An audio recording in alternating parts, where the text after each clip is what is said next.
नमस्कार दोस्तों, आप सभी का स्वागत है बीएसएस ऑनलाइन में। तो आज के इस वीडियो में हम हिस्ट्री का सेकंड टॉपिक सिंधु घाटी की सभ्यता के बारे में पढ़ेंगे। इससे पहले मैंने हिस्ट्री का फर्स्ट टॉपिक प्राग ऐतिहासिक काल को कवर कर दिया है, जिसमें मैंने आदि मानव से लेकर आधुनिक मानव तक के सफ़र को कवर किया है। उसमें मैंने आपको बताया है कि आग की खोज कब हुई, पहिए का आविष्कार कब हुआ। वो वीडियो आपके लिए काफ़ी इम्पॉर्टेंट है। अगर आपने वो वीडियो नहीं देखा तो प्लेलिस्ट में जाकर उसे ज़रूर देख लेना। आज हम सिंधु घाटी की सभ्यता के बारे में पढ़ेंगे और मैंने इस वीडियो में हर एक उस पॉइंट को कवर किया है जो आपके परीक्षा की दृष्टि से इम्पॉर्टेंट है। आप चाहे किसी भी एग्ज़ाम की तैयारी कर रहे हो, इस वीडियो से आपको प्रश्न ज़रूर मिलेगा, क्योंकि मैंने उन सभी पॉइंट्स को कवर किया है जो किसी न किसी एग्ज़ाम में पूछे गए हैं। और लास्ट में मैंने प्रीवियस ईयर क्वेश्चन को भी कवर किया है। इसीलिए आप पहले वीडियो को पूरा देखें और लास्ट में प्रीवियस ईयर क्वेश्चन ज़रूर अटेंड करें, ताकि आपको ये पता चल सके कि आपको कितने प्रश्न याद हुए और कितने प्रश्न पहले से आते थे। तो चलिए बिना देरी किए हुए वीडियो की शुरुआत करते हैं। तो जैसा कि आपने पिछली वीडियो में देखा होगा कि मैंने आपको बताया था कि जो इतिहास है इसे अध्ययन की दृष्टि से 3 भागों में बांटा गया है। पहला प्राग ऐतिहासिक काल, दूसरा आदि ऐतिहासिक काल, तीसरा ऐतिहासिक काल। प्राग ऐतिहासिक काल में वो काल आता है जिस काल में मानव किसी लिपि और लेखन कला से परिचित नहीं था, यानी वो लिखना पढ़ना नहीं जानता था।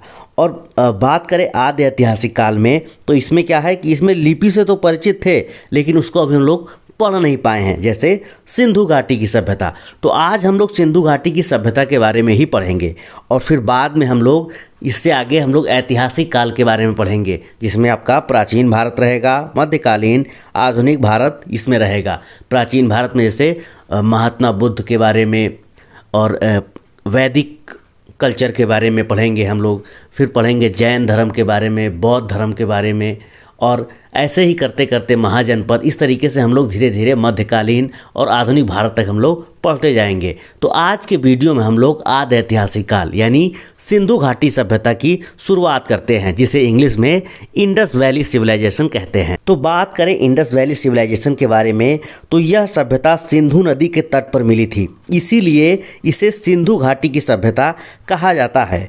और यह इसकी सबसे पहले जानकारी, यानी जो ये जो सिंधु घाटी की जो सभ्यता है, इसकी जो सबसे पहले जानकारी जो हुई थी वो हड़प्पा की खुदाई हुई थी, इसीलिए इसे हड़प्पा सभ्यता भी कहा जाता है। यानी जो सिंधु घाटी की सभ्यता है इसमें सबसे पहले हड़प्पा की जो खुदाई हुई थी, इसीलिए इसे हड़प्पा सभ्यता भी कहा जाता है। और सिंधु घाटी की सभ्यता का जो विकास है इसे 2500 ईसा पूर्व से 1700 ईसा पूर्व तक माना जाता है। ये जो है आपके यही जो है सर्वमान्य तिथि है। इसे 2500 ईसा पूर्व से 1750 ईसा पूर्व तक इसे माना जाता है। बात करें सिंधु घाटी की सभ्यता के बारे में, तो सिंधु घाटी की सभ्यता विश्व की पहली शहरी सभ्यता थी। ये शहरी सभ्यता क्यों थी, हम इसके बारे में आगे डिस्कस करेंगे, लेकिन आपको ये याद रखना है कि ये विश्व की शहरी सभ्यता थी। और भी बाकी सभ्यताएं जो विश्व की थी, जैसे चीन की सभ्यता हो गई, मिस्र की सभ्यता हो गई, ये जो मेसोपोटामिया की थी, ये सब ग्रामीण सभ्यता थी, लेकिन ये जो है पहली शहरी सभ्यता थी। बात करें इसके जानकारी के बारे में, तो चार्ल्स मैसन ने सर्वप्रथम, जो चार्ल्स मैसन थे, उन्होंने सर्वप्रथम 1826 में इसकी जानकारी दी, क्योंकि ये उस समय जो है ये अंग्रेज़ थे और उस समय ये जो सभ्यता थी वहाँ पे जो स्थल है वहाँ से लोग घर बनाने के लिए ईंटें उखाड़ के ले जा रहे थे। तो इनको उस समय तो जानकारी मिली, लेकिन इन्होंने इस पर ध्यान नहीं दिया। लेकिन उसके ठीक लगभग 100 साल बाद यानी 1921 में तत्कालीन भारतीय पुरातत्व सर्वेक्षण विभाग के महानिदेशक सर जॉन मार्शल के समय इसकी जो है जानकारी मिली और इसको खोजा गया। और इसको जो है खोज करने के लिए, अब ये तो अधिकारी थे तो इन्होंने खोज तो किया नहीं, इन्होंने आदेश दिया। दयाराम जो सहानी थे, यानी राय बहादुर दयाराम सहानी थे, इन्होंने आदेश दिया और इन्होंने ही इसकी खोज की, हड़प्पा की खोज।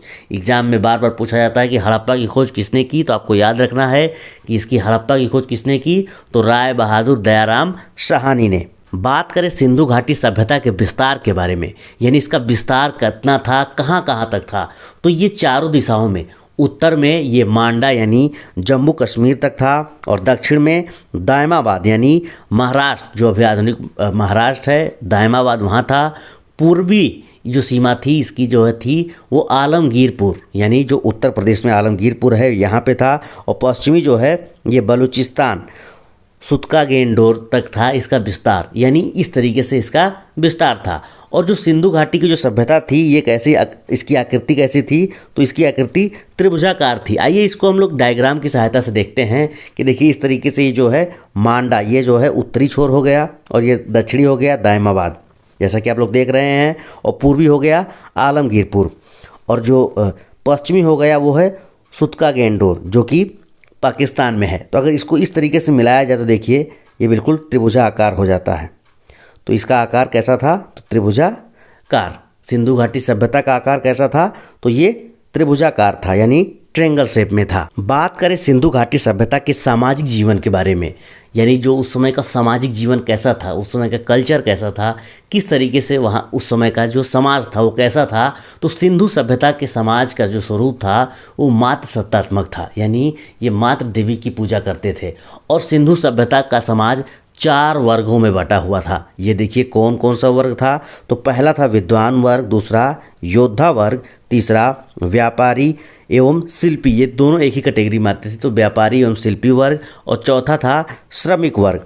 और जो उस समय के लोग जो भोजन करते थे, तो सिंधु सभ्यता के जो लोग का जो भोजन था वो मुख्यतः शाकाहारी और मांसाहारी यानी दोनों प्रकार के उस समय के भोजन करते थे। तो इस तरीके का उस समय का समाज था यानी सामाजिक जीवन था, और उस समय का जो भोजन यानी जो खाद्य था वो इस तरीके से कि उस समय के लोग शाकाहारी भी भोजन करते थे और मांसाहारी भी भोजन करते थे। वहीं बात करें सिंधु घाटी सभ्यता के समाधान प्रणाली के बारे में यानी अंतिम संस्कार के बारे में, तो ये 3 प्रकार से अंतिम संस्कार करते थे।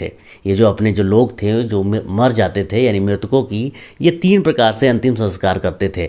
पहला था पूर्ण समाधान। इसमें क्या होता था, इसमें होता था कि मृतकों को कब्र में दफनाने की परंपरा थी, यानी जब उनका जब डेथ हो जाता था तो उनको कब्र में दफना दिया जाता था। वहीं जो दूसरा तरीका था इसको हम लोग आंशिक समाधान कहते हैं, और जो आंशिक समाधान था इसमें क्या था कि मृतक के शरीर को जंगल में रख देते थे, और जब जंगल में रख देते थे तो जो पशु पंछी थे या फिर जो जानवर थे उसके मांस को खा लेते थे, और जो हड्डियां बचती थी फिर इसको दफनाते थे। तो ये आंशिक समाधान भी उस समय प्रचलित था। और तीसरा था दाह संस्कार, ये इसमें मृतक को जलाने की परंपरा थी। यानी ये तीनों जो है संस्कार उस समय विद्यमान थे।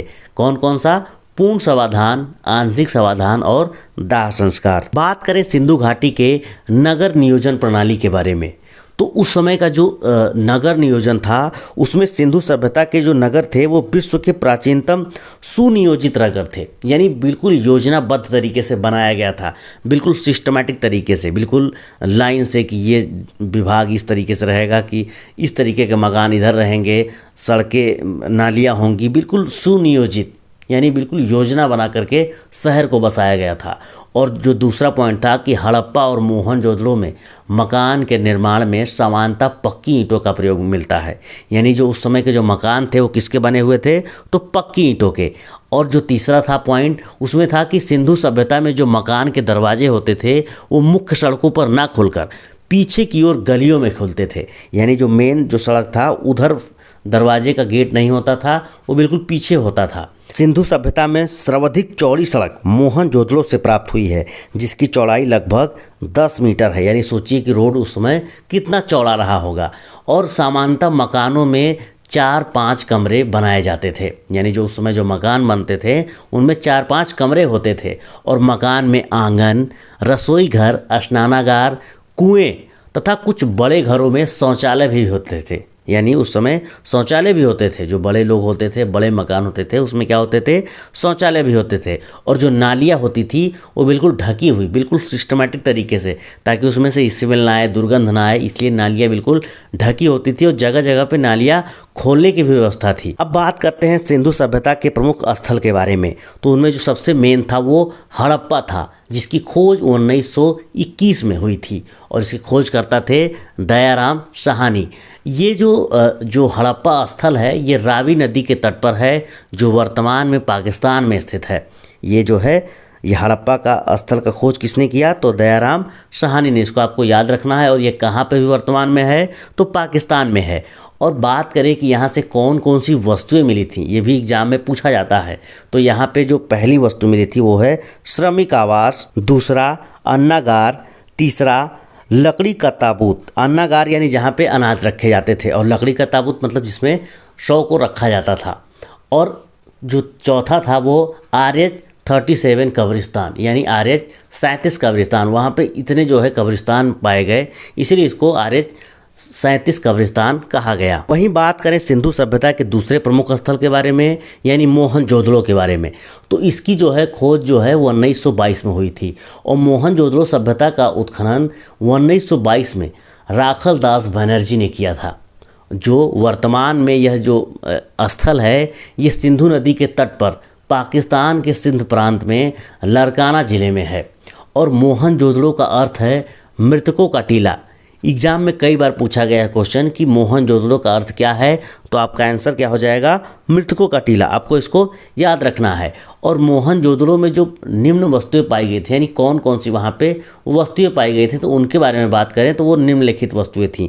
जैसा कि आप लोग देख रहे हैं, पहला है पुरोहित आवास, यानी पुरोहितों के आवास थे।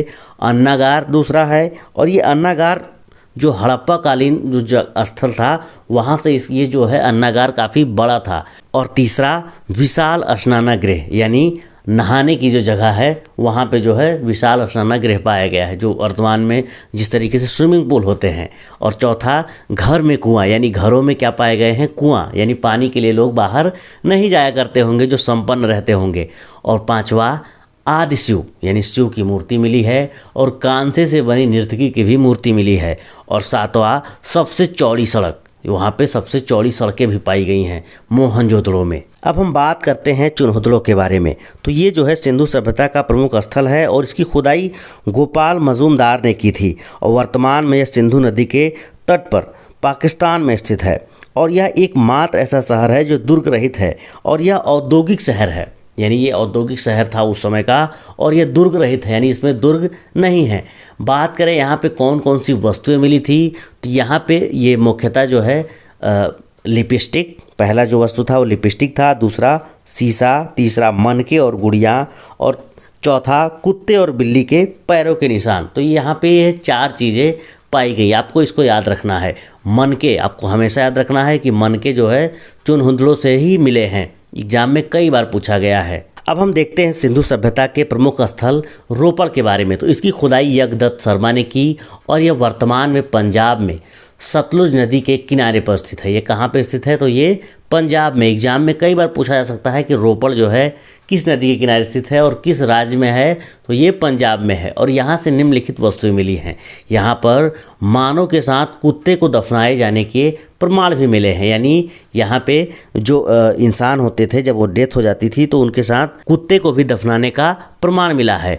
और ये प्रमाण पहले जो है नवपाषाण काल में भी ऐसे ही मिला है। ये जो 100 बुर्ज होम में मिला था उसमें भी कुत्ते के जो है साथ जो है इंसान को दफनाया गया है, यानी इंसान और कुत्ते को एक साथ दफनाने का प्रमाण मिला है। अब हम बात करते हैं सिंधु सभ्यता के अगले स्थल यानी कालीबंगा के बारे में।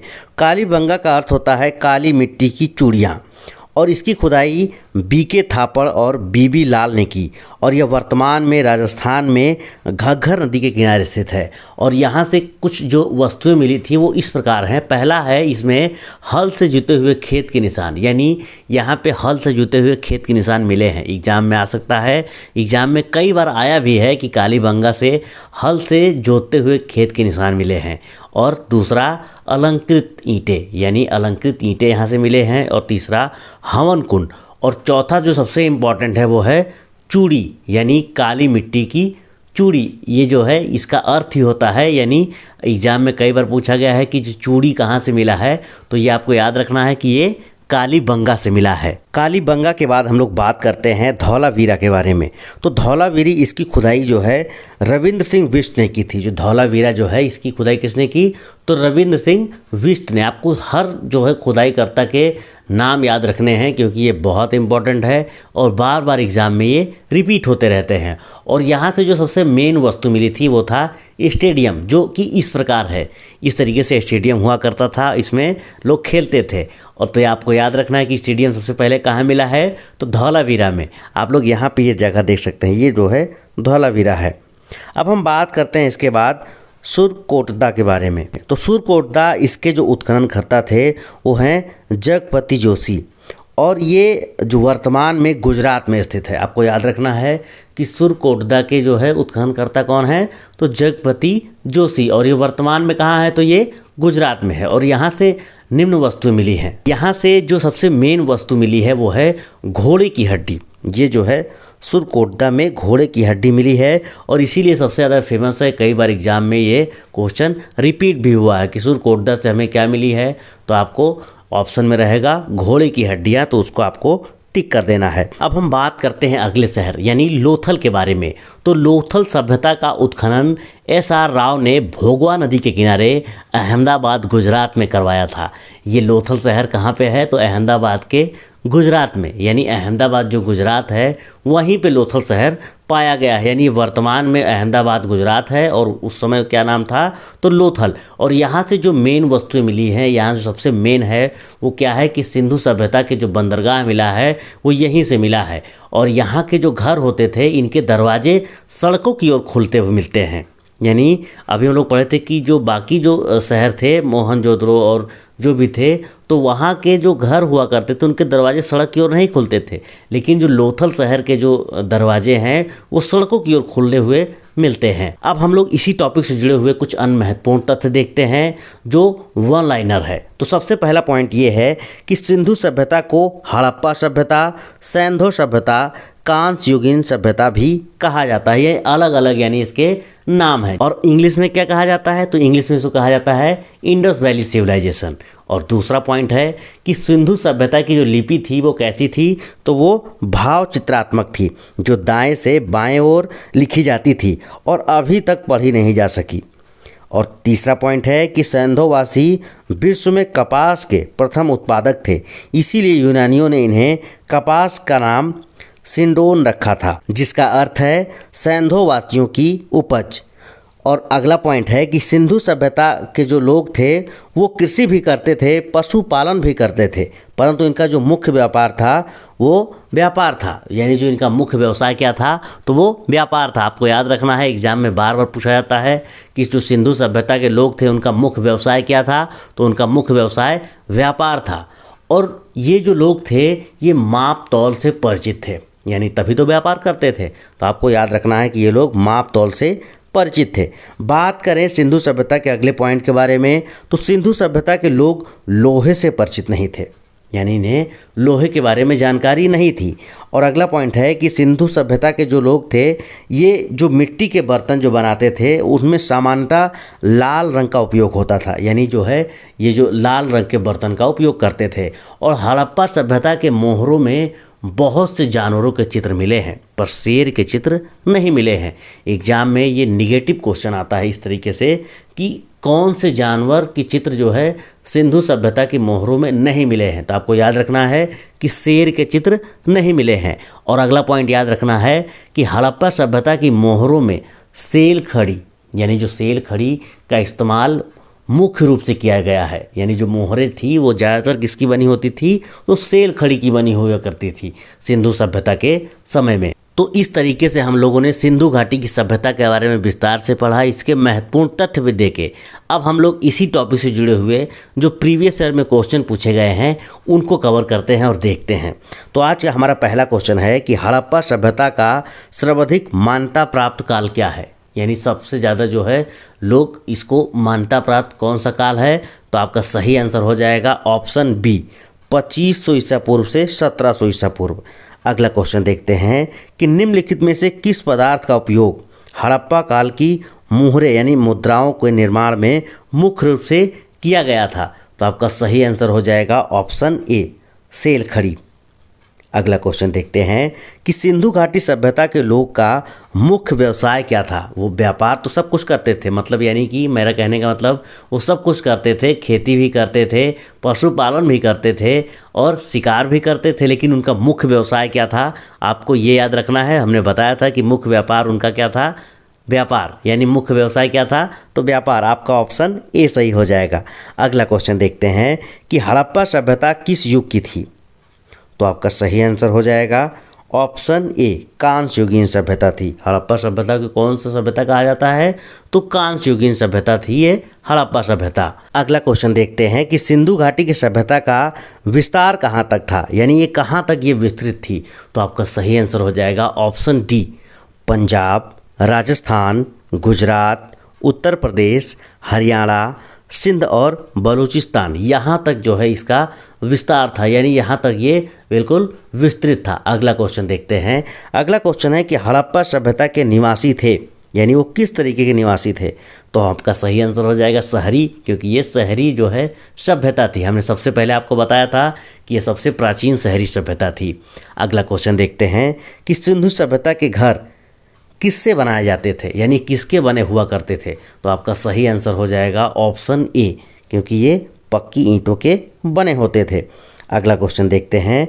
अगला क्वेश्चन है कि हड़प्पा वासी किस वस्तु के उत्पादन में सर्वप्रथम थे, यानी किस चीज़ के ये उत्पादन सबसे अधिक करते थे, तो ये किस चीज़ें करते थे तो ये कपास का। ऑप्शन सी सही हो जाएगा। अगला क्वेश्चन देखते हैं कि निम्नलिखित विद्वानों में से हड़प्पा सभ्यता का सर्वप्रथम खोजकर्ता, यानी किसने खोज किया था, तो आपका सही आंसर हो जाएगा ऑप्शन डी, दयाराम साहनी। ये जो है इन्हों को ही हड़प्पा सभ्यता का खोजकर्ता माना जाता है। अगला क्वेश्चन देखते हैं कि हड़प्पा कालीन समाज किन वर्गों में विभक्त था, यानी कितने भागों में, ये किन वर्गों में बटा हुआ था, तो आपका सही आंसर हो जाएगा ऑप्शन बी। इसमें थे विद्वान, योद्धा, व्यापारी और श्रमिक, यानी ये 4 वर्गों में बटा हुआ था। अगला क्वेश्चन देखते हैं। अगला क्वेश्चन है सिंधु सभ्यता का सर्वाधिक उपयुक्त नाम क्या है, यानी सर्वाधिक जो है उपयुक्त नाम क्या है, तो आपका सही आंसर हो जाएगा ऑप्शन ए, हड़प्पा सभ्यता, क्योंकि ये सबसे पहली खोजी गई थी, इसीलिए इसको सबसे ज़्यादा उपयुक्त नाम इसी को दिया जाता है। अगला क्वेश्चन देखते हैं। अगला क्वेश्चन है कि हड़प्पा के मिट्टी के बर्तनों पर सामान्यतः किस रंग का उपयोग होता था, तो आपका सही आंसर हो जाएगा ऑप्शन ए, यानी ये लाल जो है बर्तन का उपयोग करते थे, ये लाल रंग का प्रयोग करते थे। अगला क्वेश्चन देखते हैं। अगला क्वेश्चन है सिंधु घाटी के लोग विश्वास करते थे, किस में विश्वास करते थे, तो आपका सही आंसर हो जाएगा ऑप्शन डी, मातृशक्ति में ये लोग विश्वास करते थे। अगला क्वेश्चन है कि किस पशु के अवशेष सिंधु घाटी सभ्यता में प्राप्त नहीं हुए हैं। देखिए हमने बताया था कि ये नेगेटिव क्वेश्चन है, तो आपका सही आंसर हो जाएगा ऑप्शन ए, शेर के जो है नहीं प्राप्त हुए हैं। अगला क्वेश्चन देखते हैं कि हड़प्पा कालीन स्थल में अभी तक किस धातु की प्राप्त नहीं हुई है, तो आपका सही आंसर हो जाएगा ऑप्शन डी, लोहा, क्योंकि ये लोग लोहे से परिचित नहीं थे। अगला क्वेश्चन देखते हैं। अगला क्वेश्चन है सिंधु सभ्यता का पत्तन नगर, यानी जो पत्तन नगर है वो बंदरगाह, वो कौन सा था, तो आपका सही आंसर हो जाएगा ऑप्शन बी, यहीं से जो है व्यापार होता था और यहीं पे इसका बंदरगाह था। सिंधु घाटी सभ्यता का जो लोथल नगर था यहीं पे इसका बंदरगाह था, तो आपका ऑप्शन बी सही हो जाएगा। अगला क्वेश्चन देखते हैं। सिंधु सभ्यता में वृहत स्नानागार कहाँ पाया गया है, यानी जो अभी वर्तमान में जिस तरीके से स्विमिंग पूल होता है वो कहाँ पे पाया गया है, तो आपका सही आंसर हो जाएगा ऑप्शन ए, मोहनजोदड़ो में पाया गया है विशाल स्नानागार। ऑप्शन ए सही हो जाएगा। अब हम लोग इस टॉपिक का अगला और अंतिम क्वेश्चन देखते हैं। तो सिंधु सभ्यता में RH 37 यानी RH 37 कब्रिस्तान कहाँ पर मिले हैं, तो आपका सही आंसर हो जाएगा ऑप्शन बी, हड़प्पा में। तो इस तरीके से हम लोगों ने सिंधु घाटी की सभ्यता के बारे में विस्तार से पढ़ा, इसके प्रीवियस ईयर क्वेश्चन भी देखे। तो आज का वीडियो आपको कैसा लगा कमेंट बॉक्स में लिखकर ज़रूर शेयर कीजिएगा। धन्यवाद।